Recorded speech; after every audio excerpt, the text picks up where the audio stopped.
काही पक्षी माझ्या लहरीवर गायला येतात, काही पक्षी माझ्या लहरीवर गायला येतात, पण मी चुकत नाही, कायम प्रवाहातच माझं अस्तित्व आहे, कायम प्रवाहातच माझं अस्तित्व आहे. लोक माझ्या पाण्याचा उपयोग पिण्यासाठी, शेतीसाठी आणि दैनंदिन जीवनासाठी कधी कधी ते मला दूषित करतात. औद्योगिक कचरा, प्लास्टिक, रासायनिक पदार्थ माझ्या दूषित करतात. मला वेदना होतात, माझी शुद्धता हरवते, पण माझा प्रवाह मात्र थांबत नाही, कारण माझे ध्येय आहे जीवनाला पोषण देणे, जीवनाला पोषण देणे. माझ्या प्रवासात अनेक रूप येतात, माझ्या प्रवासात अनेक रूप येतात. कधी मी शांत तर कधी सौंदर्यपूर्ण आणि कडाकेबंद पावसाळ्यात विजेच्या वेगाने येते. शेत, घर, रस्ते सारे व्यापून टाकते. लोक माझ्याकडे रागाने बघतात, पण त्या रागातही माझे प्रेमच असते, पण त्या रागातही माझे प्रेमच असते.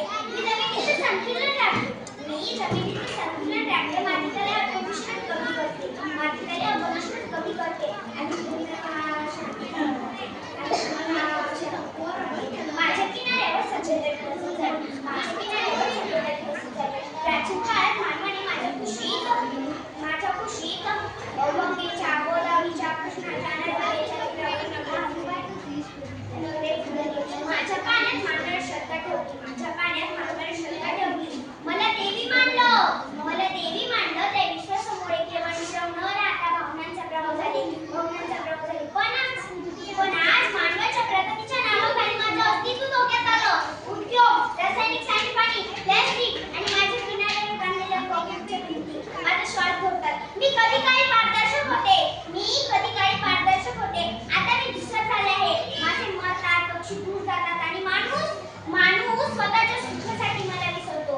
माझी विनंती आहे, मला पुन्हा स्वच्छ आणि शुद्ध राहू द्या. माझी विनंती आहे, मला पुन्हा स्वच्छ आणि शुद्ध राहू द्या. माझ्या किनाऱ्यावर झाडे लावा, कचरा टाकू नका. माझ्या किनाऱ्यावर झाडे लावा, कचरा टाकू नका. माझ्या प्रवासात हस्तक्षेप करू नका. जेव्हा मी आनंदाने वाटे तेव्हा पृथ्वीवर प्रत्यक्षात जिंदार होते.